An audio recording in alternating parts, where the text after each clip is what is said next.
Dalam nama Bapa dan Putra dan Roh Kudus, amin.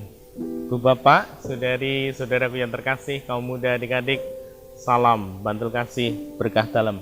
Kembali kita berjumpa dalam renungan harian, hari ini Sabtu 31 Juli 2021. Peringatan wajib Santo Ignatius Loyola, seorang imam. Kita akan mengambil dari Injil Matius bab 14 ayat 1 sampai 12. Sekali peristiwa sampailah berita tentang Yesus kepada Herodes raja wilayah. Maka ia berkata kepada pegawai-pegawainya, "Inilah Yohanes Pembaptis, ia sudah bangkit dari antara orang mati, dan itulah sebabnya kuasa-kuasa itu bekerja di dalamnya." Sebab memang Herodes telah menyuruh menangkap Yohanes, membelenggu dan memenjarakannya berhubung dengan peristiwa Herodias, istri Filipus, saudaranya. Sebab Yohanes pernah menegur Herodes, "Tidak halal engkau mengambil Herodias." Herodes ingin membunuhnya, tetapi ia takut kepada orang banyak yang memandang Yohanes sebagai nabi. Tetapi pada hari ulang tahun Herodes, menarilah putri Herodias di tengah-tengah mereka dan menyenangkan hati Herodes, sehingga Herodes bersumpah akan memberikan kepadanya apa saja yang dimintanya. Maka setelah dihasut oleh ibunya, putri itu berkata, "Berikanlah kepadaku di sini kepala Yohanes Pembaptis di sebuah talam." Lalu sedihlah hati raja, tetapi karena sumpahnya dan karena tamu-tamunya, diperintahkannya juga untuk memberikannya.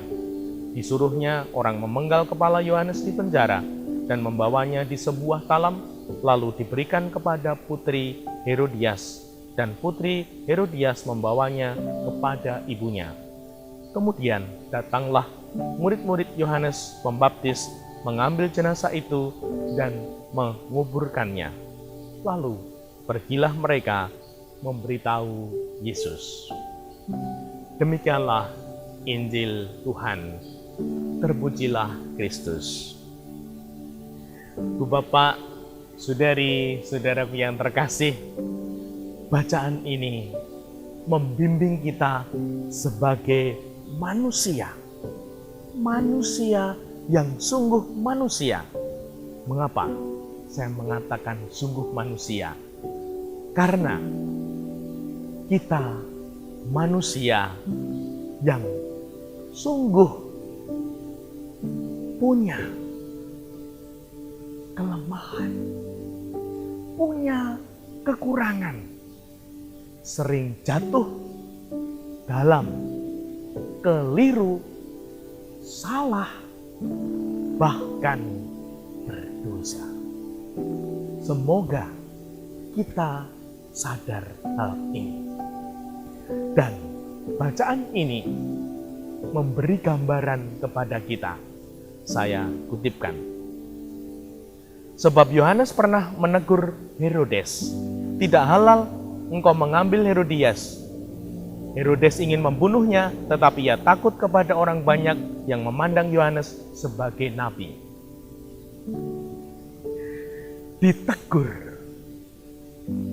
Siapa yang kalau ditegur marah, kalau ditegur malah kemudian membenci yang menegur, kalau ditegur malah nguring-nguring. Ini sungguh-sungguh menjadi bimbingan dan renungan untuk kita sebagai manusia. Kita sering salah, sering keliru, sering jatuh dalam dosa. Namun ketika ditegur, lah kok tidak bersyukur, malah marah, muring, benci sama yang menegur. Inilah manusia. Semoga kita sungguh-sungguh mau mengerti, mau memahami saat ditegur, kita seyogianya bersyukur. Tuhan masih menyayangi kita. Tuhan masih peduli dengan kita supaya kita kembali ke jalan yang baik. Kembali kepada kebaikan. Seperti Yohanes yang menegur Herodes, tidak halal engkau mengambil Herodias. Herodes ingin membunuh dia, malah marah mau membunuh. Inilah gambaran manusia. Semoga kita yang beriman mau mengerti, memahami ini. Bimbingan Tuhan ini, kalau ditegur, seyogianya, semestinya bersyukur bahwa masih ada orang yang peduli, Tuhan masih menyayangi kita agar kita kembali kepada kebaikan jalur yang baik. Itu berarti setiap teguran di situ ada berkat, rahmat yang masih tersembunyi, yang masih tertutup. Ketika kita menolak teguran itu, berkat itu tidak menjadi milik kita. Namun ketika teguran itu kita terima dengan lapang dada, teguran itu akan terbuka bahwa di dalamnya ada berkat Tuhan yang membimbing kita untuk semakin menjadi pribadi-pribadi yang baik di hadapannya. Semoga kita menjadi pribadi-pribadi yang makin humble, menerima dengan rendah hati teguran-teguran. Dimuliakanlah Tuhan kini dan sepanjang masa. Salam bantul kasih, berkah dalam. Dalam Bapa, Putra, dan Roh Kudus. Amin.